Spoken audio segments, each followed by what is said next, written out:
m'avait dit que la consolation et l'espérance et la grâce de Dieu, il est vivant, il est la voix de Dieu, la parole de Dieu est péché sur la terre. Jésus-Christ est le roi de l'univers qui nous donne la grâce et la vie éternelle.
Sacrifice, nous voulons te célébrer, nous voulons t'adorer, nous voulons te chanter, te rendre toute la gloire. Jésus, moi je veux te louer, je veux te célébrer, tu es toute adoration, pas sauveur des nations.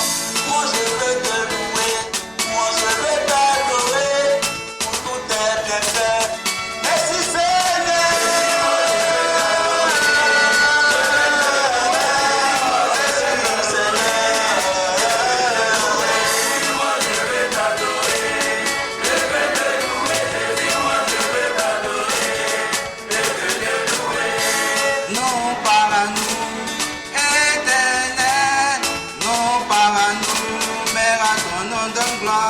À cause de ton œuvre, de ta fidélité, à cause de ta grâce et de ton amour, tes œuvres sont grandes et admirables. Seigneur Jésus, Dieu tout-puissant, tes voies sont justes et véritables, roi des nations qui ne craignent ton nom.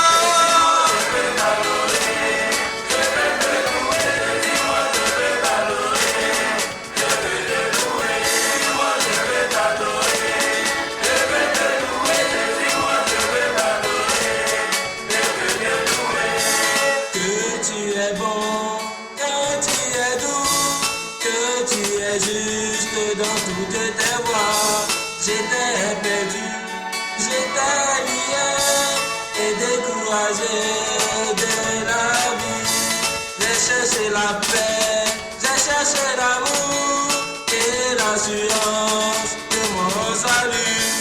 Du fond des ténèbres, dans ma repentance, j'ai crié à toi.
Plein phare à présent sur ces nouvelles révélations fracassantes signées Wikileaks. Le site de Julian Assange a fait fuiter des milliers de documents issus, selon lui, de la CIA, des éléments sur un supposé programme d'espionnage de l'agence de renseignement américaine. Antoine Mariotti, bonjour. Bonjour. Vous les avez décryptés pour nous, ces documents. Qu'est-ce qu'ils nous révèlent exactement ? Alors, on connaissait déjà dans les grandes lignes les techniques d'espionnage de la CIA. Là, on rentre un petit peu plus dans le détail de ces techniques, non pas d'espionnage, mais de cyberespionnage, c'est-à-dire tout ce qui est connecté, vos ordinateurs portables, vos téléphones, vos tablettes, vos ordinateurs fixes évidemment aussi.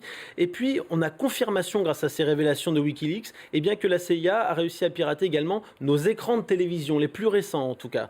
Et il s'intéresse aussi à la CIA, la possibilité eh bien, de hacker vos voitures, de prendre vos voitures, de prendre le contrôle de vos voitures à distance, et même, et là c'est une interprétation de Wikileaks, ils disent que ça pourrait servir pour des opérations homo, c'est-à-dire des assassinats ciblés, puisque évidemment on peut faire après ce qu'on veut du véhicule, et ce n'est pas fait pour espionner que 3 ou 4 djihadistes, ce n'est pas non plus visiblement la masse qui a été espionnée par la NSA, vous vous rappelez ce qui a été révélé par Edward Snowden, mais on parle au bas mot eh bien, de plusieurs dizaines de milliers de cibles. Tout cela nous rappelle vaguement un fameux James Bond, mais c'est très concret. Comment est-ce qu'il procède exactement ? Alors on n'en est pas si loin de James Bond. Très concrètement, la CIA a développé une unité qui fait concurrence un petit peu à celle de la NSA. Et cette unité, elle est composée de petits génies de l'informatique eh bien, qui créent des virus, des chevaux de Troie, des logiciels et des programmes espions eh bien, qui sont capables de se faire passer pour d'autres logiciels et d'aspirer absolument toutes les informations qu'il y a sur vos téléphones ou sur vos ordinateurs. Donc quand vous vous connectez à Internet chez vous ou quand vous vous connectez au Wi-Fi à l'aéroport par exemple, eh bien, si vous êtes ciblé, vous êtes à leur merci, mais pas seulement, puisque je vous le disais, il y a aussi les télévisions, alors les télévisions récentes de la marque Samsung, eh bien, à distance, ils peuvent prendre ce contrôle et grâce au micro, enregistrer tout ce qui se passe chez vous et savoir tout ce qui se passe dans votre propre salon, mais ça, ils agissent aussi, en plus de ça, ils agissent aussi sur des réseaux qui sont fermés, qui ne sont pas connectés à Internet, c'est-à-dire, par exemple, et là, l'importance est bien plus grande, c'est les fichiers de police, par exemple, d'un autre pays, et là, pour ces cas précis, eh bien, ils ont besoin d'envoyer un agent sur place, alors ça peut être un de leurs espions de la CIA ou un de ceux d'un pays allié qui va brancher dans ce cas-là une clé USB ou quelque chose de similaire dans l'ordinateur et qui va capter absolument toutes les données. Antoine, il y a quand même des messageries réputées pour être cryptées, c'est notamment le cas de Telegram. À ce niveau-là, est-ce qu'ils arrivent là aussi à le pirater ? Eh bien oui, alors on nous répète régulièrement que les djihadistes et les terroristes parlent avec Telegram justement parce que c'est plus discret. Les messages que l'on envoie, ceux que l'on reçoit sont censés tous être cryptés. Si vous utilisez WhatsApp, vous voyez depuis quelques mois, c'est marqué dessus.